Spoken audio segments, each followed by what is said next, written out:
Welcome to Ask Win, everyone. Today I have Miss Betsy with me.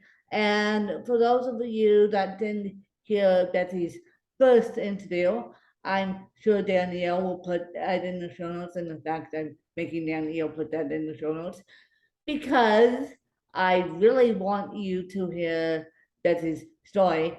But for those who are just tuning in now, I'm going to let Betsy share her story for those of you who are living on the rock and have the first time and the pleasure of hearing Betsy. Betsy is an advocate in her own right.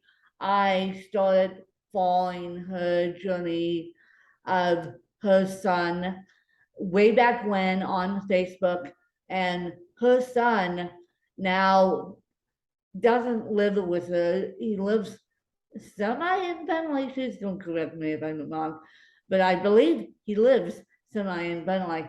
And I just thought, well, this is awesome. And taking him out in the community, doing what he likes to do. So without further ado, I'm going to let Miss Betsy take it away.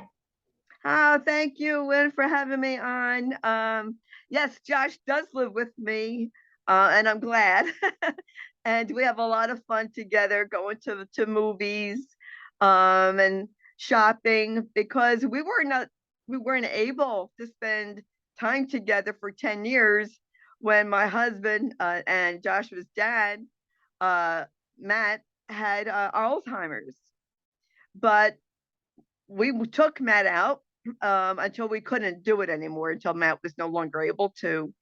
And my story, till it brief, is that I was angry, got in my car, started to raise awareness on early onset to Alzheimer's, talk about caregiving, mental health, people with disabilities, and didn't think anyone would respond. And then Jeannie White, who's station manager, Passion World Talk Radio, discovered me.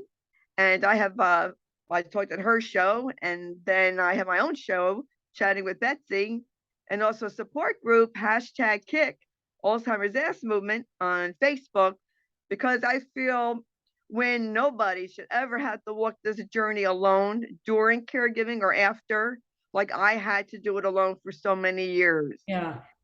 And I'm very strong about support and education. Well, I'm getting to the point where I will be strong in support and education of caregivers. For those of you that don't know, I have cerebral palsy. For those of you that been around me long enough, you do know that I have cerebral palsy and a non-acquired mouse palsy either. And the fact of the matter is, Betsy and I were just talking before the recording.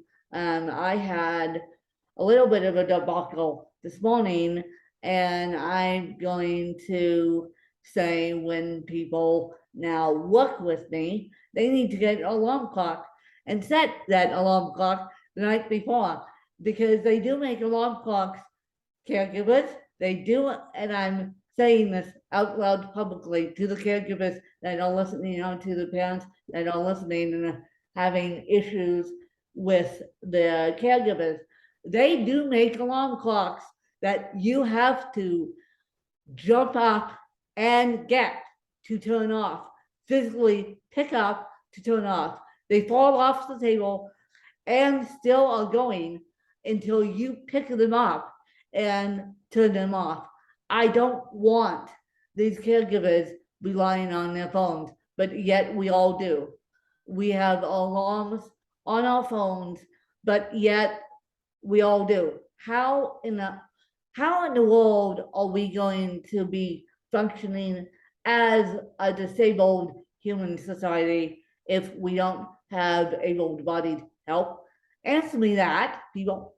Answer me that, because what I'm coming to find out is that these agencies are wonderful, but some of these aides are in it for the paycheck, and some of these aides are actually in it for the clients. I know a couple that are in it for the clients. Those are worth their weight in gold.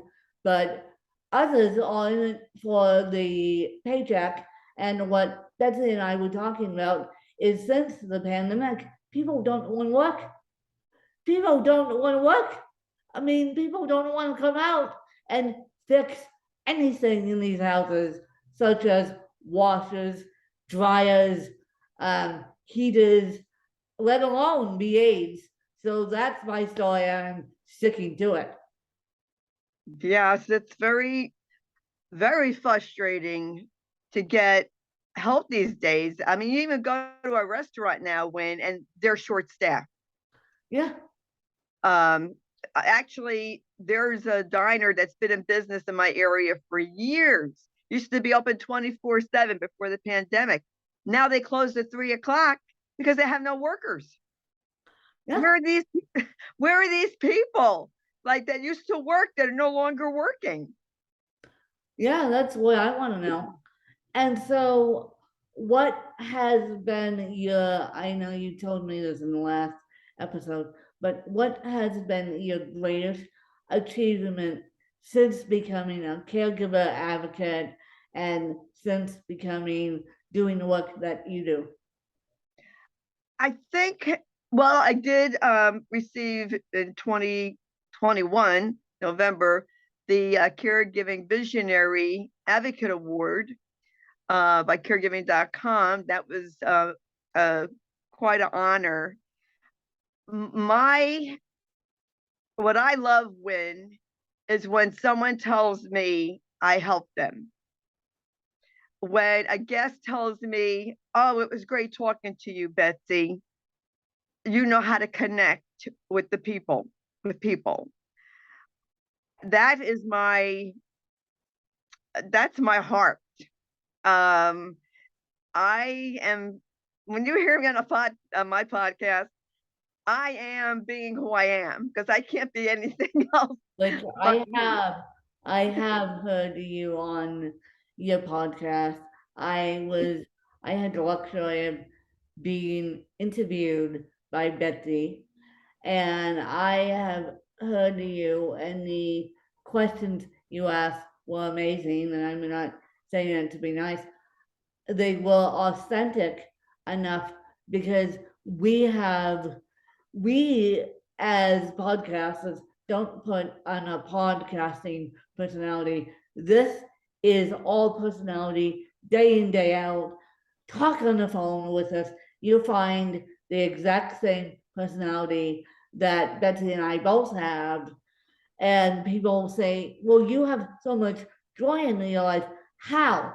And I say, well, I try to live my life to the fullest. Yes, that's exactly it. When people say, "Betsy, how did you come up with the name for your group? Hashtag kick Alzheimer's ass. How come you didn't just say dementia?" And I said, "Well, Alzheimer's affected my family, but in my group, I welcome all dementias from all walks of life. And metaphorically, how do you kick Alzheimer's ass? Just like with cancer or anything else, you live your life. Go out and enjoy Yeah. yourself. Take your loved one out. Don't be ashamed. And so let people stare." And they did stare at Matt. I felt like saying, "Take a video, let it go viral." Yeah. Yeah. Um, You've said this to me for umpteen years. Now let people want to stare and people want to gawk and people want to stare and people want to be assholes about it. And I say assholes because, and I keep teasing them, come on with my age. I keep saying the amount of shit we bring and the amount of shit we bring to just go out is unbelievable. And she keeps laughing at me because I am the one that says it, and she's thinking, "Oh my God, the amount of shit I have to bring to assist to win." Now, granted, I'm not on oxygen, granted, I'm in a wheelchair, but I have a big, huge step stool that a person made me get, and it has a handle on it. And yes, we're going to be using that today, and it's a sturdy step stool, but I'm like, oh my God. Now it's like the step stool, the wheelchair, the it's like to take the disabled out is a absolute chaotic mess, and some of them can't even speak to say thank you, but yet those who want to do it. Right. It does take planning. As Well, Matt progressed, it wait, was more difficult. planning, big time planning. Yeah, Yes, it does take planning, but for those who want to do it, more power to you. yes. And you know what, when I had to say this because I'm really passionate about it. I want to tell abled people. Now, I thank God I'm able-bodied. You know what, folks? That could change in a spin of a dime. Don't think you're better than anyone because you're able to walk and someone's in a wheelchair. You're not better than they are. You're more fortunate. But you know what? God forbid an illness, pull down the stairs, an accident, then you can be in a wheelchair. And how do you want people to treat you? Do you want people to treat you like you don't have a brain? Like you're not there? This is what people face that are in wheelchairs. And you know what? When I'm sick of it, I know you are. I am sick of people not being treated with respect and dignity. Exactly. Exactly. I am sick and tired of people not being treated with respect and dignity. And I should probably call this episode Respect and Dignity now, because it's ironic that people will not, they will see my aide struggling, they will see people struggling to get me in and out of a car that was meant for wheelchair. Now that I'm in a small little wheelchair, I don't need my car the way it was modified anymore, but I still have that big huge wheelchair. But it's interesting because people will look at my aide struggling, and she's at least tiny, as tiny as me, and people will just walk by and walk into the store and walk walk into the store and not wanting to help. And today I have to go about Home Depot, and I'm like, oh boy, this is gonna be interesting. Home Depot. The last time I was there, I had a fight for washer and dryer, but I'm going to do it, and I'm going to see what they actually do, and I just have to pick up two things for my shower chair, which broke last night, you guys, and it's ironic that people don't want to help the disabled. So, Betsy, as we wrap this interview up, where can people find you, and where can people get a hold of you if they're not already following you on Facebook and Facebook groups? And so, where can people get a hold of you if they want to be on your show, or if they want to have you on their podcast? It's a two-way street, people. Betsy doesn't do all this work. Betsy gets invited on my podcast all the time. In fact, this is a second interview, hopefully not the last. But where can people find you if they need to get a hold of you? Oh, thank you, Win. I just want to hug you. I'm sending you a hug.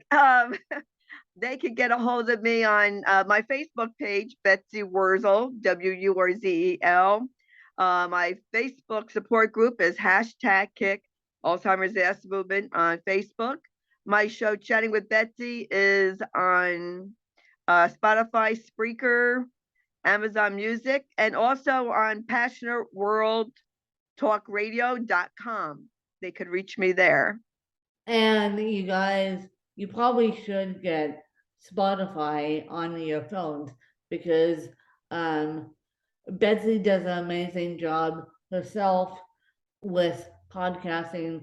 So for those of you who don't have access to Amazon Music, get Spotify, people, because you can learn a lot through through podcasting and through what we're doing to help the disabled. And I want to let you guys know that yes, I'm a little MIA because I have a lot going on right now, but I'm still doing the podcast. And please, please, please reach out to Danielle to be on the podcast if you guys have an inspirational story and are helping the disabled or could help the disabled in a small business way. Please reach out to Danielle and please just carry on and support those with disabilities. I hope you guys enjoyed the episode, and I'll catch you guys next time.